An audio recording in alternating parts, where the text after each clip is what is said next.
Hey everyone, and welcome back to another Dropified video training tutorial. In this video I'm going to show you how easy it is to link your GrooveKart store to Dropified.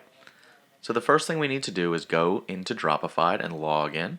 We go to Add Store, select GrooveKart right here, and press Continue.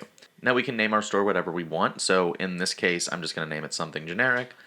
Good old products. Sounds good to me. So now we need to find our store URL, our API key, and authentication token. So we can find all of this by going in to GrooveKart. The first thing we need to look at is our URL. So our URL is going to be https://yourstorename.groovekart.com. Now yours is going to look different. My store is called Dropified Demo because we're using this for demonstration purposes, so it's just a simple name, but yours is going to have whatever store you have. So we copy and paste that.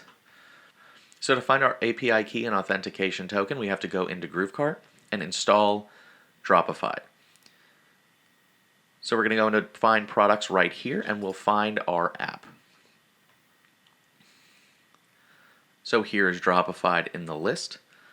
You can learn more about it. This is just explaining what Dropified is. If you're watching this video, you probably already use it or know what Dropified is, so we're not going to bother reading this.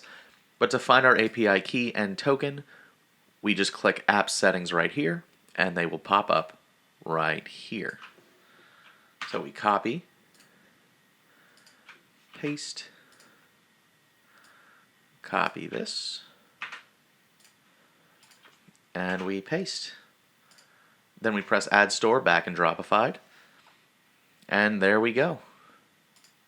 We have our brand new store linked right in Dropified, just that simply.